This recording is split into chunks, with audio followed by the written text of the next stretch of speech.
Senhor esteja convosco. Ele está no meio de nós. Proclamação do Evangelho de Jesus Cristo segundo São Lucas. Glória a vós, Senhor. Naqueles dias, Jesus subiu a montanha para rezar e passou a noite toda em oração a Deus. Ao amanhecer, chamou os seus discípulos e escolheu 12 dentre eles, aos quais deu o nome de apóstolos: Simão, a quem pôs o nome de Pedro, e seu irmão André, Tiago e João, Felipe e Bartolomeu, Mateus e Tomé, Tiago, filho de Alfeu, e Simão, chamado Zelota, Judas, filho de Tiago, e Judas Iscariotes, aquele que se tornou traidor. Jesus desceu da montanha com eles e parou num lugar plano. Ali estavam muitos dos seus discípulos e grande multidão de gente, de toda a Judéia e de Jerusalém, do litoral de Tiro e Sidônia. Vieram para ouvir Jesus e serem curados de suas doenças. E aqueles que estavam atormentados por espíritos maus também foram curados. A multidão toda procurava tocar em Jesus, porque uma força saía dele e curava a todos. Palavra da salvação. Glória a vós, Senhor.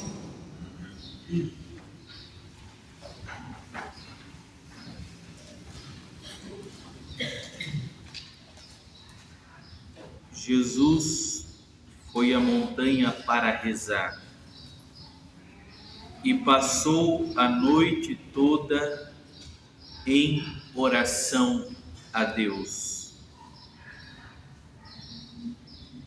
Quando nós olhamos para o modo de Jesus proceder, o modo de Jesus realizar a vontade do Pai,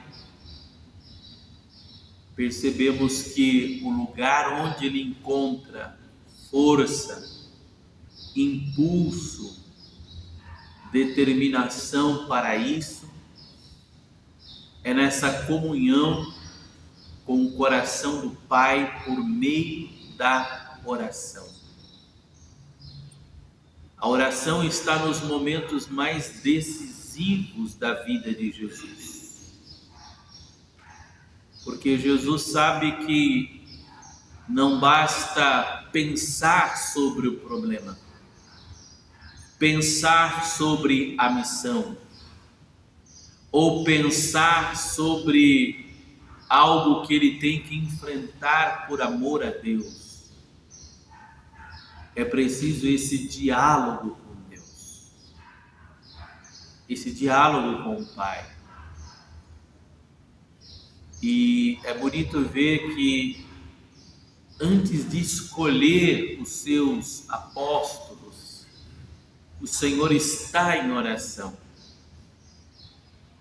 E os apóstolos e discípulos de Jesus são fruto da sua oração. É como se Jesus estivesse pedindo ao Pai aquilo que é óbvio. Ele precisava levar à frente uma missão e pede a Deus aquilo que é o mais óbvio possível, que eram colaboradores. Aqui a gente já percebe, queridos, que às vezes Deus quer que nós oremos para que se realize o desejo que Ele coloca no nosso coração. Porque Ele quer ver a atenção do nosso coração buscando realizar aquele desejo aquele propósito que Ele mesmo colocou dentro de nós. Por exemplo, se Deus nos pede para ser perseverantes, se Deus nos pede para ser santos, se Deus nos pede para sermos orantes, se Deus nos pede para sermos castos, Ele quer ver em nós esse desejo, essa busca, essa procura através da oração.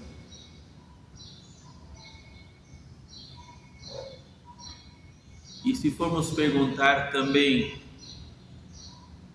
será que nós não somos frutos da oração de Jesus ao Pai também?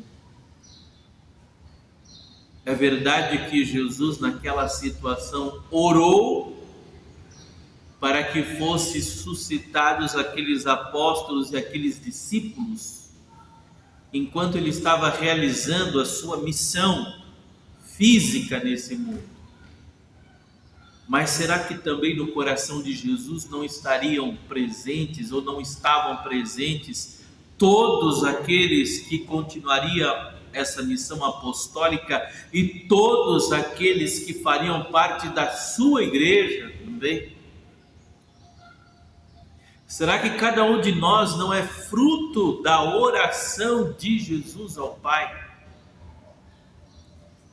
Com certeza, queridos, que somos. Porque a oração, ela nos coloca em comunhão com todos os que nos precederam na fé.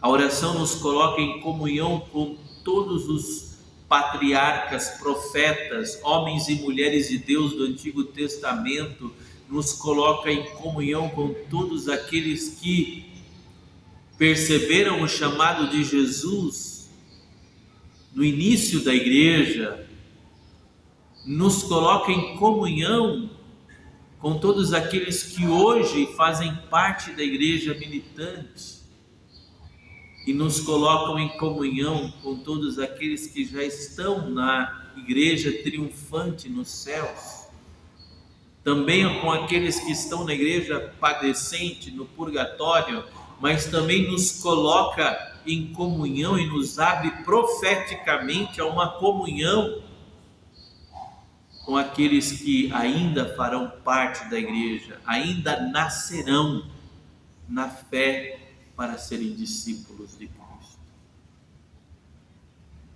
Então a oração nos coloca em comunhão com os nossos antepassados, com os nossos contemporâneos, e nos prepara para a comunhão com aqueles que ainda viverão a alegria de ser discípulos de Jesus. Peçamos ao Senhor também que a oração seja sempre lugar de decisão para nós. Muito mais do que naquilo que nós vivemos, ficarmos apenas parados pensando sobre o desafio que temos para frente, as situações que estamos vivendo, ou cair até na tentação de murmurar diante de tais situações, que nós encontremos na oração a força necessária para prosseguir, e que experimentemos na oração essa força que continua saindo do corpo de Cristo, que é a igreja, para nos curar, para nos libertar e para nos fortalecer na fé. É isso que o Evangelho termina dizendo: a multidão toda procurava tocar Jesus, porque uma força saía dele e curava todos. Em cada Eucaristia, queridos, também em cada Santa Missa, pela fé nós tocamos Jesus e pela fé continua saindo dele uma força que nos cura, uma força que nos liberta de todo e qualquer mal, uma força que nos confirma também nessa busca de como Jesus fazer a vontade do Pai. Louvado seja nosso Senhor Jesus Cristo. Assim seja o